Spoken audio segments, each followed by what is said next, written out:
오늘도 시청해 주셔서 감사합니다.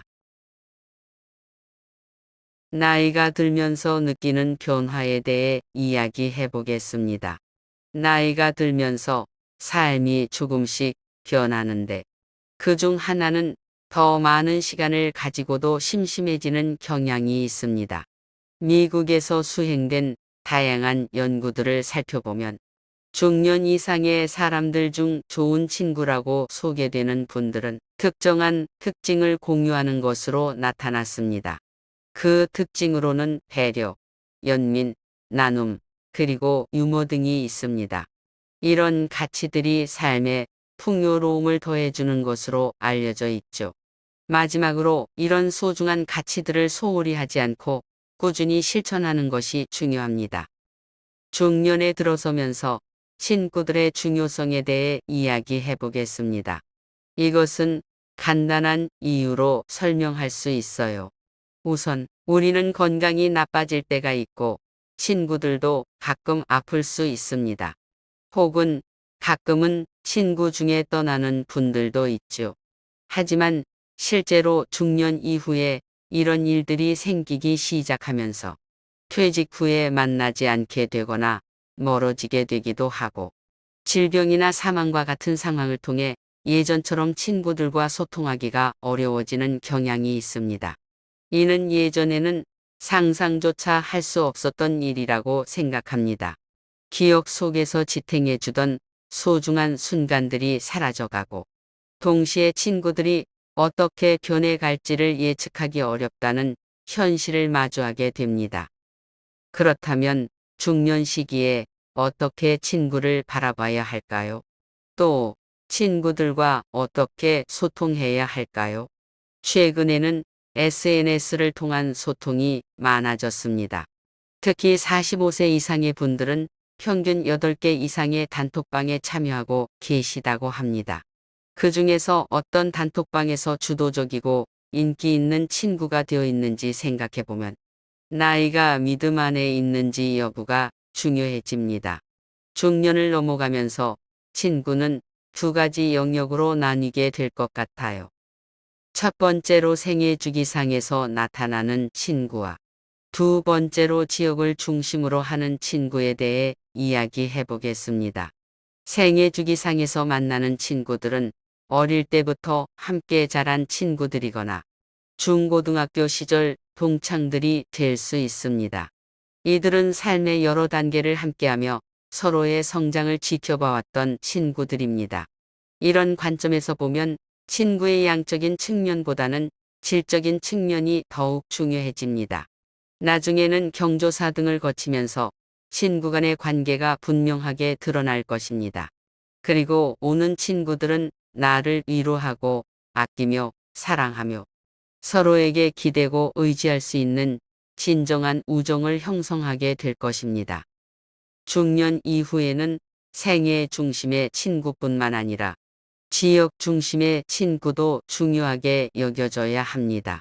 지역 중심의 친구들은 주로 모임에서 만나는 친구들로 종교적인 모임이나 특정 목적을 가진 다양한 그룹에서 만날 수 있습니다. 성당, 교회, 절 등에서 우리 주변에 있는 친구들은 우리의 삶에 큰 영향을 미칠 뿐만 아니라 서로를 지원하고 공감해 줄 수 있는 소중한 관계를 형성하는 곳입니다.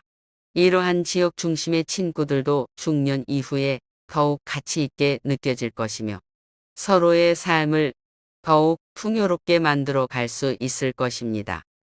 그 가운데에서 만남은 상당히 제한적일 수 있습니다. 실제로 내가 친구라고 생각하는 사람들을 떠올려 보세요. 마음 한구석에 손가락을 한번 꼽아볼 때, 내게 진정한 위로와 필요할 때 불러줄 수 있는 친구가 10명 이상 있다면 정말 다행이겠죠. 그러나 이는 종종 제한적일 수 있습니다. 그래서 중년에 들어서면서 우리는 친구의 개념을 다시 생각해야 합니다. 중년 이후의 친구는 새롭게 정의되어야 하며 그들은 새로운 영역에서 발견되어야 합니다. 저는 중년 이후의 친구에 대한 새로운 정의를 탐색하기 위해 50대, 60대, 70대, 80대의 다양한 분들과 개인 인터뷰를 진행했습니다. 놀랍게도 각자가 친구라고 생각하는 정의는 모두 다르게 나타났습니다. 그들은 각자의 스토리 속에서 친구와의 연결성을 찾았다는 것이었습니다. 예를 들어, 은혜를 입은 사람, 어린 시절을 함께한 동료, 경제적으로 도움을 주는 친구 등 다양한 관점에서 친구를 정의했습니다. 에이브러햄 매슬로우의 욕구 5단계를 생각해보면 중년 이후의 친구는 내 욕구의 상황을 읽어주고 안전하게 보호해주며 함께 유쾌한 순간을 만들어주는 친구일 수 있습니다. 지속적이고 오래가는 친구도 있겠지만 더욱 중요한 것은 실제로 즐거움과 유쾌함을 함께 나눌 수 있는 친구를 찾는 것이라고 생각합니다. 정말 놀랍지 않나요? 생각해보면 아마도 우리는 인간으로서 즐거움을 찾는 존재일 것이고, 이 즐거움을 찾는 과정에서 가장 오랜 관계를 맺는 사람을 우리는 친구라고 부르는 게 아닐까 싶어요. 편안함 또한 즐거움의 한 부분이에요. 편안한 영역은 기쁨과 안정감이 어우러진 곳이죠. 그리고 중년 이후에도 함께 있을 때 기분 좋은 사람, 함께 지내고 싶은 사람을 찾게 되는 건 어떻게 보면 자연스러운 일이에요. 그렇다면 중요한 것은 어떻게 친구를 사귀는가일 거예요. 친구와 가족은 다릅니다. 다만 정서적으로 연결되어 있다는 점에서 친구라고 할 수 있어요. 중년 이후에는 나에게 돈을 빌려주는 사람이 친구라고 생각하지 않을 때, 나와 함께 돈을 빌리러 가는 사람이 친구라고 생각하는 것이 중요해졌어요. 중년기는 우리 인생의 절박한 순간들이 많아지는 시기이지만, 그런 시기에 나와 함께 어울리는 친구를 찾기는 어려운 일이 될 수 있죠. 하지만 정말로 없을까요? 지금부터 손가락을 꼽아보면서 나의 과거, 현재, 그리고 미래를 고려해 세 가지 영역의 친구를 한번 찾아보는 것이 좋을 것 같아요. 먼저, 지난 세월 동안 함께 나눴던 친구들의 이름과 얼굴을 생각해 보세요. 그들이 떠오르고 있을 텐데 정말 다양하고 많은 것이 있을 거예요. 먼저 첫 번째로 과거에 함께했던 친구는 소중한 존재입니다. 그들은 반드시 지켜야 할 소중한 친구들입니다. 미래에 이어질 소중한 친구들이기도 합니다. 이들과의 연결을 놓치지 않도록 자주 연락하고 만남을 갖는 것이 중요합니다. 적어도 2번에 1번은 밥 사주시는 것도 좋은 방법이에요. 마지막으로 만났을 때는 부정적인 이야기를 최대한 피해 주시는 게 좋습니다. 이 세 가지 항목을 지켜주시면서 오랫동안 친구를 유지하는 비결을 찾아가는 것이 좋습니다. 두 번째로 현재의 친구들이 있어요. 예전에는 만나지 않았던 분들 중 최근에 친구가 된 사람도 있죠. 이런 사람들도 매우 소중해요. 왜냐하면 중년 이후에는 친구들과의 관계가 더욱 귀중해지고 절실해지기 때문이에요. 이 시기에는 새로운 친구를 찾아야 하는 때이기도 하죠. 그래서 현재의 내 지갑이 현금과 같은 역할을 하는데 직장 동료, 동아리, 종교 단체 등 어떤 형식이든 상관없어요. 이들은 앞으로 나의 미래를 함께 만들어갈 소중한 친구들이에요. 당연히 세 번째로는 미래에 만날 친구들이 있을 거예요. 이들은 나의 과거와 현재의 친구들과 함께 나의 미래를 만들어가게 될 동반자들이에요. 그리고 놀랍게도 이들은 내가 잘나고 훌륭한 게 아니라 옛날 친구들과 현재의 친구들이 만들어낸 창조적인 결과물들을 통해 나오게 되는 관계망에서 새롭게 만들어지는 개념이에요. 여러분은 생각해 보세요.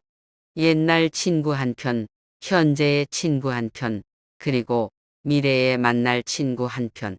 이렇게 삼중연금, 정서, 연금을 들게 됩니다.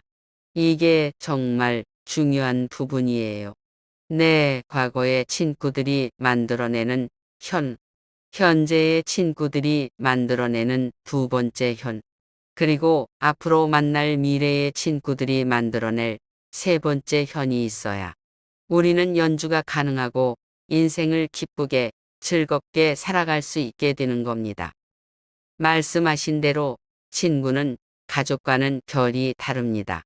가족에게는 말하지 못하는 것들도 친구와 나누는 게 친구들이 특유한 고유한 특성입니다. 이런 고유한 특성을 가진 친구를 마치 세 겹으로 가지고 있다고 생각해 보세요. 이것은 마치 안전한 방패망이 없는 채로 만나는 좋은 친구들인데요. 이런 좋은 친구는 만나러 오는 게 아니라 나를 만나러 오는 겁니다. 중년 이후에는 거절이 많아지고 손을 내밀기가 어려워지는 시기이기도 하죠.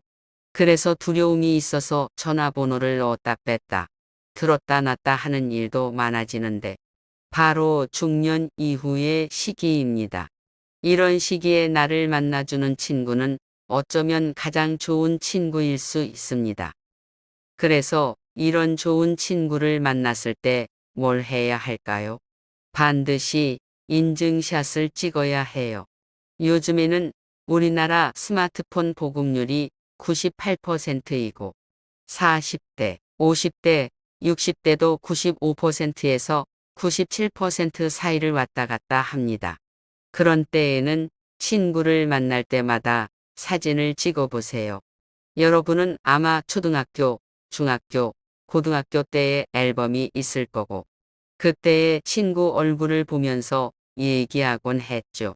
어머어머 하나도 안 변했어라고 말하면서 제정신이 아닌 걸 깨닫곤 했습니다. 그런데 중년 이후에는 같이 찍은 사진이 놀랍게도 많이 없죠. 노년이 되면서 같이 찍은 사진이 별로 없다는 게 참으로 놀라운 일입니다.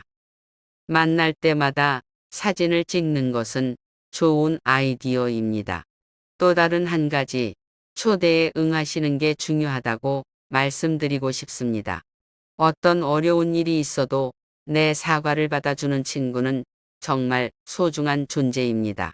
그래서 친구가 만남을 제안하거나 이런 제안이 있으면 불가피한 경우가 아니라면 그 자리에 참석하시는 게 좋을 것 같아요. 미국에서 진행된 여러 연구들에서도 중년 이상의 사람들이 어떻게 친구를 사귀고 좋은 친구들이라고 말하는 사람들의 특징에 대한 연구들이 많이 진행되었는데 그 결과 배려, 연민, 나눔, 유머 등 다양한 특징들이 나오지만 그 중에서도 마지막에 빠지지 않고 등장하는 특징이 초대의 응함입니다. 만나자는 제안을 받았을 때 내 친구로 생각하는 사람들에게 아무나 다 돌리는 것이 아니라 정말로 함께하고 싶은 사람들을 초대하는 것이 중요합니다. 오는 사람들에게 감사의 표시를 하고 그 지역에 왔다면 연락을 주고받는 것도 좋은 관례입니다. 나 여기 왔는데 못 만나고 올라가게 될 것 같아. 보고 싶어서 전화했어와 같은 소소한 연락이 큰 의미를 갖게 될 수 있습니다. 그렇게 하면 친구는 다음 생일까지도 나를 기억하게 되죠. 지역에 왔을 때 나에게 전해주는 친구들이 거의 없는 상황에서 그렇게 기억해 주는 것은 매우 소중한 경험이 될 겁니다. 이런 작은 과정이 만나지 않아도 서로의 관계를 깊게 만들어주는 중요한 부분입니다. 마지막으로 이런 소중한 가치들을 잊지 말아야 한다는 것이죠. 중년 이후에는 만날 때 잘난 척을 하지 않는 게 좋습니다. 특히 자식 자랑은 피하는 게 좋습니다. 이런 자랑은 가장 마음이 아프게 다가올 수 있어요. 요즘에는 돌싱들도 많고 결혼하지 않은 미혼들도 많아서 각자의 삶이 다양해지고 있습니다. 그래서 자랑하더라도 비슷한 이야기가 많아서 상대방에게 부담이 될 수 있습니다. 중년부터는 뭘 해야 하는지 아시나요? 놀아야 해요. 우리가 한 번도 놀지 못한 것이 아니라 지금부터 놀아도 앞으로의 반백년이 남아 있습니다. 우리가 100살에 죽을지 130에 죽을지 150에 죽을지 모르는 세상이 도래했죠. 중요한 건 지금부터 놀아야 한다는 거예요. 죽지 않는 세상이 왔으니 삶을 즐기고 행복해져야 합니다. 잘 노는 자가 행복한 자라고 했듯이 혼자 놀면 재미가 없고 혼자 밥 먹어도 맛이 없습니다.